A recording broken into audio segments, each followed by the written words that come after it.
Mga kada kamakailan, nag-viral po sa social media ang pambubugbog sa 13 anyos na babae sa Malolos, Bulacan. Ang mga nanakit at kumuyog sa dalagita, mga kabataan din na may edad 6 hanggang 13. At sa Cebu naman ay dumadalas ang pagrarambulan sa kalsada ang mga kabataan na may edad 12 to 17 years old lang.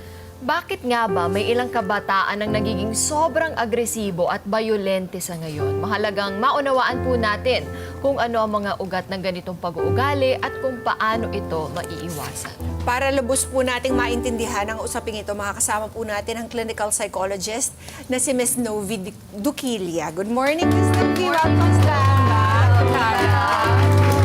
Good morning, everyone. Naku, ano masasabi mo, Ms. Novi, sa mga ganitong balitang involving aggressive and violent behavior in very young kids? Okay. Grabe. Yeah. Edad 6 hanggang 13, nambubugbog ng kapwa bata, nangunguyog. Ano ba masasabi niyo doon? It's very alarming. However, nagmamanifest yung violent or aggressive behavior ng mga bata kasi starting age 5. May mga disorders na related to aggressive behaviors ng mga kabataan na nagsisimula siya at age 5. Why 5? Ano po bang meron kapag age 5 na? Pag 5 kasi, parang ito yung age na nagiging resourceful na yung mga bata. Parang they become more independent, they try to discover their environment, kaya dun din minsan na ilalabas yung mga emotions na hindi naman dapat. Sa mga napapanood po ba nila yan? Yes, may influence din yung napapanood nila. In fact, according to research, yung mga batang nanonood ng mga or naglalaro ng mga online games, nag-iiba yung structure or understanding nila with aggression and violence. Kasi in online games, you can be violent Yeah. without a consequence. Tama, Right? tama. Pwede mong patayin yung kaaway mo na wala kang penalty, wala kang consequence. Kaya mas na-encourage yung violence sa online games. Ayun. So, nakikita niyo ba, Miss Novi, na mas napapadalas ang mga ganitong klaseng insidente more than ever? Yes, because of the influence din ng mga social media. At ngayon kasi, yung aggressive behavior, pwede na siyang covered or yung hindi nakikita. Say for example, cyberbullying, right? Unlike before na yung violent or aggressive behavior ng bata, it's only Physical. overt or na-observe, which is part yung physical or verbal. Ngayon parang madami ng outlet to express violence and aggression. Tsaka parang feeling ko mas na-influence din dahil nga hindi sila masyadong lumalabas at nagsusocialize katulad ng mga bata noon Yes. na nasa labas. Oo. So, matatry din nila yung force kung gaano sila kalakas o yung strength nila, di ba, pagdating sa physical nila. Ngayon, hindi. Parang ang basis nila ay kung anong pinapanood nila online.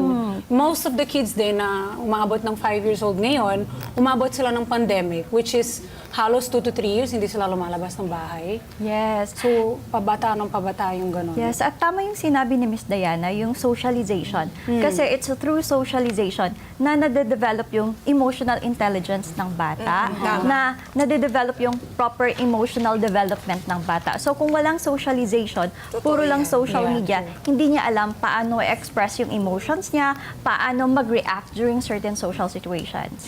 Ano rin yan parang napapansin ko yan, Miss Novi, sa mga anak ko. Parang I realize na kailangan talaga nilang matiz ng mga ibang bata, ng mga kalaro nila, or halimbawa, matutunan nila na they can't get a certain thing when they want it. Parang on their own terms lagi. Kasi syempre pag nasa bahay ang mga yan, lahat ng gusto nilang gawin, ibinibigay most of the time.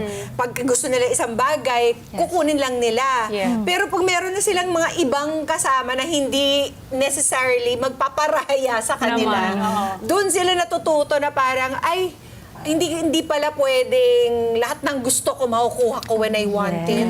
Yes. Hindi katulad sa bahay, di ba? Yes, yes. Kasi pag nasa school yung mga yan, tignan ko lang kung makuha nila lahat ng gusto nilang magawa nila lahat ng gusto nilang gawin, di ba? So, I guess it's similar kapag when it comes to violence. But you also mentioned a while ago, Ms. Novina, it's a disorder? Is this a Oo nga. disorder or is this just normal? Okay. Now, meron kasi mga criteria para masabi na yung behavior ng bata ay nagpo-fall na under disorders. Example ng mga At kailangan na ng intervention ng Yes. isang eksperto. Yes, Oo. opo. And then, pwede din medication, especially kapag medication. severe yung condition. So, examples ng mga disorder na to ay conduct disorder. So, para itong antisocial personality disorder, kaya lang, para siya sa mga below 18 years old. Kasi yung antisocial personality, nadadiagnose siya sa mga 18 years and above na. And then you also have intermittent explosive disorder. Ito naman yung ugali ng bata na bigla-biglang nagagalit, may anger outburst, bigla-biglang nagtatantrum, nagwawala. And then meron din yung oppositional defiant disorder. Ito naman yung tipo na ugali ng bata na palagi siyang hindi sumusunod, argumentative, yung persistent talaga yung hindi niya pagsunod sa mga authorities or sa mga nakakatanda sa kanya. So, these are the common or mga typical disorders na appropriate siya sa mga teens na mga may violent or aggressive behaviors. How can you tell when something is just parang, uy, she's being a kid? Normal na. Oo. Okay. At saka, parang disorder levels na. Okay. Kailangan ba consistently aggressive or violent? That's one thing. Kailangan parang persistent siya. Palagi siyang may anger outburst, palagi siyang defiant, ayaw sumunod. No? And it could also be excessive, meaning to say, yung galit niya sobra sa cause. Katulad nito. Yes. Yung medyo intense talaga yung resulta. Na bugbog talaga yung biktima, bata, oo. duguan. Tapos yung mga ibang bata, no, yes, go, go! Nananabunot. Oo, talagang in-encourage nila. Which is, Nakakatakot. doon yung puso ko talaga sa Kasi yung iba kahit hindi maging violent physical, pero yung words di ba? Yung Yes. mag-push nila sa Yes, ibang bata na maging physical, yun din yung mahirap. Nakakatakot yan. Exactly. Say for example, in bullying. In bullying, there are three parties. You have the bully, the bullied, and the audience. Yung audience, yung role nila, is to encourage. Yung, sige, saktan mo yan, ganyan. Or to nagkukonsinti. defend. Yes. Kinukonsinti. Or to defend. Good Diba? thing if to defend. Pero to encourage the negative behavior, that's a bad thing. So, pwede yung mga bystander o yung mga audience din maka-encourage. Tama yung sabi ni Miss Emma. Diba? So anong pwedeng gawin ng mga magulang? Halimbawa, medyo napapansin na nila, papunta na sa ganun yung mga anak nila. Okay. Now, sa bahay, kunwari, they don't have access to mental health professional, what they can do is that they have to set rules talaga. Kailangan matutunan nila na may rules dito. Hindi basta gusto ko masusunod. At tama yung sabi ni Miss Pia kanina na dapat matutunan ng bata na hindi lahat ng gusto niya ay nabibigay freely. Yung aggressive behavior ng bata kasi minsan natututunan yan sa bahay. Kunwari, yung parents nila palaging nag-aaway. Then, yung bata, subconsciously, nalilearn niya that the only way to get what I want is to be aggressive and violent. Kasi yung Or to tatay... solve something is through violence, diba? Yes, kasi nakikita ko yung tatay ko, inaaway niya yung mama ko kapag may gusto siyang mangyari, may gusto siyang gawin, ganyan. So, namomodel yun ng bata, nalilearn ng bata, the only way to get what I want is to become violent. So, sa bahay, kailangan yung parents din, they model the right behavior and also, kailangan may rules and may consequences yung behaviors. At pinapaliwanag bakit merong consequence. At bantayan din yung mga nilalaro nila online. Yes, what they do online. Oversight, kailangan tinitingnan. Talaga check kung ano yung mga pinapanood nila. Kasi nga, aggression ngayon could be covered na. Pwede nang patago because of the online access. Pero, Miss Novi, take us through the thinking of a kid na violente. Hindi naman natin masasabi na yung 5-year-old na to, masamang loob talaga to. Yes, Kasi, exactly. di ba, ano bang nagli-lead to violent behavior? Is it insecurity? Is it repressed feelings towards something? Ano ba naiisip ng mga batang Na agresibo? ganyan. Okay. Oo. Now, may mga tatlong factors na kino-consider. Pwede ding sabay-sabay itong mga factors Para maintindihan na to. din ng mga parents, Yes. di ba? Mahirap Because I find it i-distinguish. hard to believe that kids can be inherently evil. Same. Alam mo yun? I also Kasi believe parang, that. ano lang Cannot. talaga maling pagpapa... Yes. Siguro, lack of guidance or exposure to it, like you said. Tapos, yun siguro parang maling pag-bring up. Yeah. So, anong naiisip nila? Bakit Okay. Now, may mga iba't ibang factors kung bakit nagiging violent yung isang teenager. One is biological. It could be genetics na mamana. Yung temperament kasi natin, pwedeng mamana ng anak. So, kung yung temperament mo... merong True in some naman. instances Yeah. talagang it's some kind of chemical imbalance in her biological makeup. Yes. So, kung kaya't kailangan ng medicine ng mga ganong Yes, klase. exactly. Or therapy, no? Yes. And also, it could be also hormonal imbalances kasi Yeah. they're going through puberty. Kapag may hormonal imbalances kasi, naapektuhan din yung moods. Nagiging unstable yung moods din. Kaya madaling mainis, no, irritable. And then, yung sinasabi naman ni Miss Pia kanina, ito yung psychological factor naman and environmental. So, sa psychological factor, maari po yung personality trait ng bata. For example, mataas yung thrill-seeking behavior niya. Gusto niya talaga yung mga intense, mga ganon. Or, pwede din may underlying mental health issue siya or may emotional problem siya. Kagaya ng depression or pwede din ADHD, autism, kaya mahalaga din na ma-assess. Kasi pwedeng may underlying mental health issues. Pag environmental naman, dun din papasok yung influence ng mga parents, yung family dynamics, kung paano pinalaki. At when it comes to parenting, ang pinakamaganda po na parenting ay authoritative. Wag po yung authoritarian. Authoritarian is the strict type of parenting that they only set expectation but without guidance kung paano ba ma-achieve yung expectation na yun and without room for negotiation. Yung parang, eto yung in-expect ko sa'yo, eto dapat yung gawin mo. But when you talk about authoritative naman, eto yung type ng parenting na supportive and nurturing. May expectation, pero may guidance kung paano niya yun ma-achieve. And then there's also collaboration or negotiation. Nakikinig pa rin. Yes. Pero halimbawa yung mga magulang na tong mga batang nambugbog, ano kaya ang tamang response ng mga magulang na ganyan? Kasi, is it tough love? O sige, lalagay kita sa institusyon or sa ano bang merong sa DSWD, ganyan. Kasi ginawa mo yan. Is that the right response for something like that? First is that they have to talk to the child, no? Kailangan tanungin, no? What led you to doing that behavior? And kailangan may empathic listening. Pag sinabing empathic listening, non-judgmental dapat. Dapat hindi kasi dapat yung ginawa mo. Bakit mo yung ginawa? Mali naman yun. Tapos Ganon. parusa agad. Yun yung Yes. usual eh. Yeah, yun yung Siyempre, pag galit ka authoritarian. na eh. Yes. Confrontational yung Yes. dating eh. Oo. So, kailangan empathic listening and then validation of kung ano yung nararamdaman ng bata. Now, there are instances talaga na yung mga bata, ayaw din nila mag-open up sa parents nila. Nahiya sila. Or kasi, lumaki sila na hindi emotionally safe yung Correct. parents mismo nila. Correct. So, dun na din papasok yung professional help talaga. You have to start with sa school. Kasi sa school, it's free access. Meron po mga guidance counselor and school psychologist. Libre po yun. So, pwede nyo pong i-refer dun yung anak nyo para kausapin. And then, i-relay po sa inyo nung counselor at ng school psychologist kung ano yung napag-usapan nila kasi minor siya. Or if you have the resources naman, you may go directly to a psychiatrist or a psychologist po. Kasi meron talagang mga bagay na hindi na kayang i-handle ng parents, but kailangan talaga ng professional help. Ito po ba, meron bang long-term effect sa bata? Yung ganitong ugali? Yes, ang long-term effect nito ay maaari itong mag-develop into other forms of mental disorders or personality disorder. For both, no? The oppressor and also Yes, yes. Say for example, in the case of bullying, yung bully, no, pwede siyang, yung short-term effect niya is can affect his or her education, di ba? Academic achievement niya, or performance. Also, socialization niya, social relationships niya, that's short term.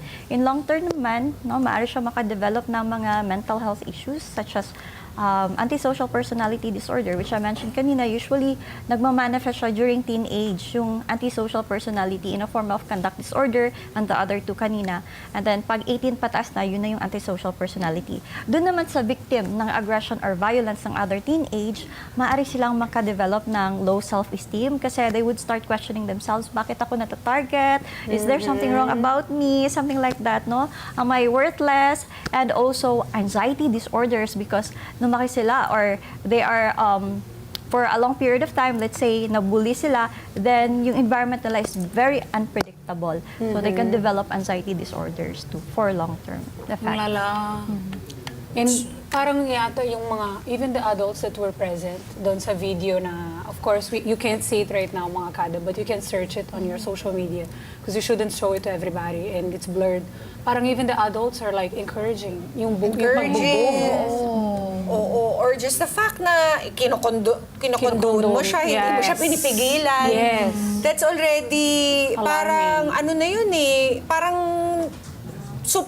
di ba, parang it's support without saying it. Yes. Ay, kung ako yung parent yung bata na victim, I will call the police na.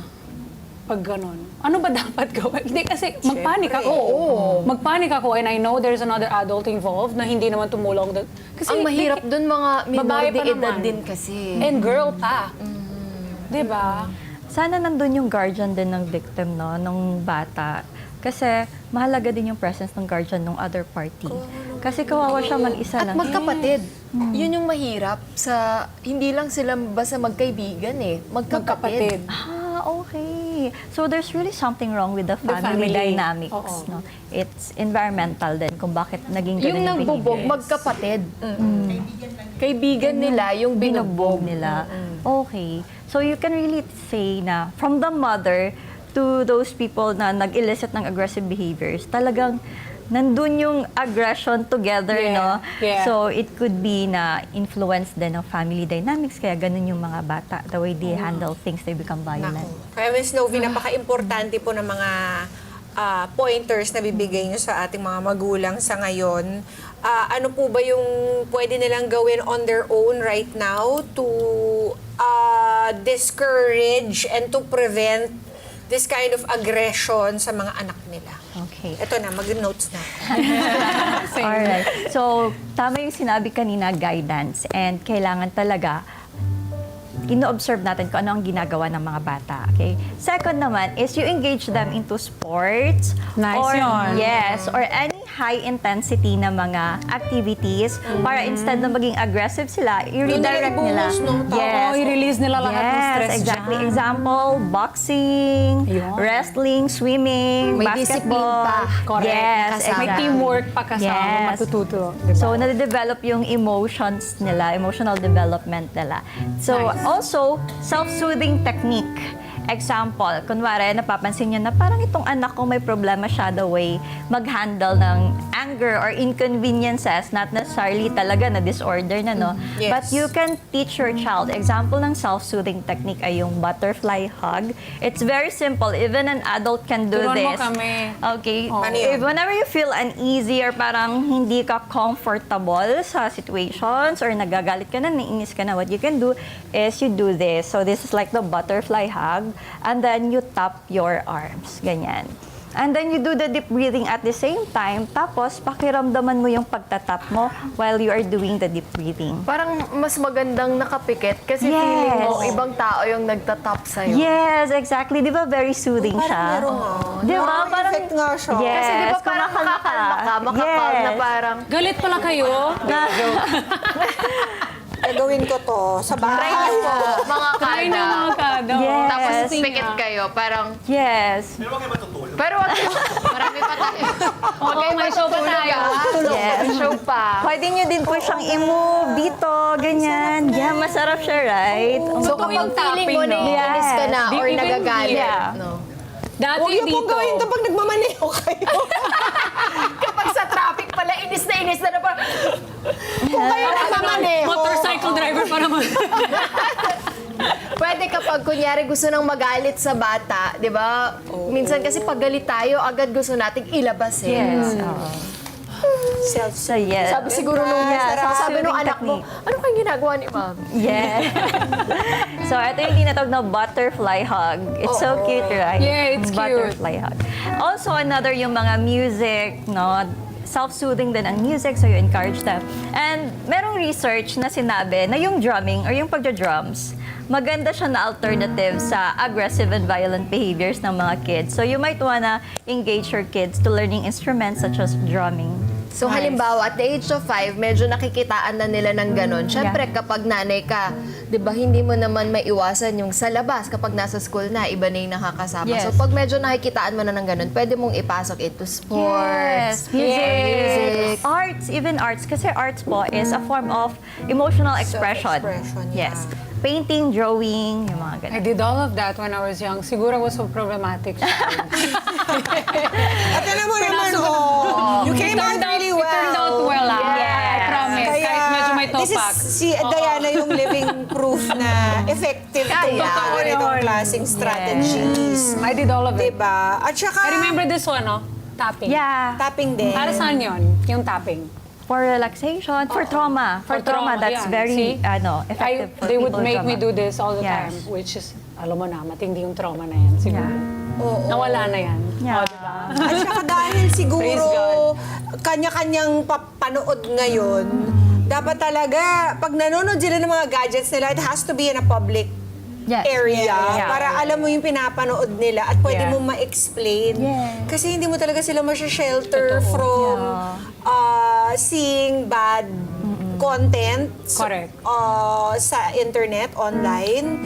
So all you have to do talaga is really just explain it to them. Yes. Diba? Yes. Kaya school intervention is also very important. I'm hoping nga na sana ilagay na isang subject yung mental health Oo care nga. siguro no sa mga bata. Although meron naman sa high school like personality development, but I don't think meron sa elementary, maybe GMRC, good moral and right conduct, but mental health mismo na subject sana no ituro siya sa Dapat, school. no? Yeah. Nababago na rin, no? Kasi iba na rin Yeah. environment natin. Yes, iba na ang needs ng mga bata kasi. True. At saka Miss Novi, paano yung yung mga batang binubuli naman? Paano sila ihahanda ng mga parents nila para sa right response kapag sila naman yung binubuli? Ayaw nga. Is the right reaction to run away? To fight back. My mom would to say, just keep fight back. Sabi ko, quiet? no. Kasi dito sa video, yung tinutukoy natin, hindi lumaban. Pumupulang talaga Ako ganon. siya. My mom naman would say, you fight back. Sabi ko, hala ka.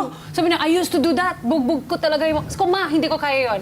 Naging non-confrontational ako. Parang, okay, ibugbog niya na lang, go lang. Ganon. I So ano wouldn't ang react. tama? First is that they have to tell it to someone na nasa authority, like yung teacher, kunwari sa school nangyari. So, kailangan report. umalis na siya kapag nafe-feel na niya ganun. Hindi, yung at the moment. At the moment. Ano ang tamang gawin Kailangan ng i-assess niya yung- batang biktima? I-assess niya yung situation, whether Kaya ko ba kaya to? ko ba ito? Or Kaya ko ba to? whether kailangan ko na bang mag-apply ng self-defense dito kasi may threat na of injury, nasasaktan ako. At some point, kailangan mo din lumaban, especially kapag may threat of harm. No? Pag sasaktan ka na. Or, kung ano naman, kung feeling niya may chance pa siyang umalis, then pwede din umalis. And then Takbo na. i-report. I-report talaga, like sa teacher, ganyan. And then yung teacher talaga din, kailangan, they play important role kasi second home yung school. Diba? They spend more time there, in fact, Yeah. than at home. Kaya, Miss Novi, maraming salamat Thank you, sa Miss oras niyo. Novi. Remind na lang po ang our kadas kung saan po kayo pwedeng mag-contact. You may follow me po on Instagram, Novi Duquilia, and also on TikTok. Thank you. Thank you, Miss very much Novi, for being with us this morning. Thank you. Maraming salamat. Self-defense. Yes. Napaka-importante na gagawin natin Mamaya, kaya kailangan tutukan yan. Kahit anumang edad, kailangan matutukan yan. Again, thank you so much po, Miss Novi. At mga kada, anuman ang henerasyong kinabibilangan ng kabataan, may kakayahan pa rin silang matuto at lumaki bilang isang mabuting tao. That's right. At ang pagiging disiplinado po ng isang bata ay nakasalalay talaga sa tamang pagpapalaki ng kanilang mga magulang. Okay, did you listen? Listen to that? Kami din, soon. Did you hear that? Ay, you said it! Mas mauna ka sa akin! Ay, grabe yan. Kaya ngayon pa lang, ipag-pray nyo na talaga. Wala na Because akong you're gonna chance. need it. Nothing hurts more or nothing makes you more worried than the welfare of your children. For sure. Mga Kanet 25, this is Pia Guanyo Mago. For more Kada Umaga updates, please click the subscribe button and follow us on Net25 social media pages at Net25TV and at Net25 Entertainment Facebook page. See you guys. Bye!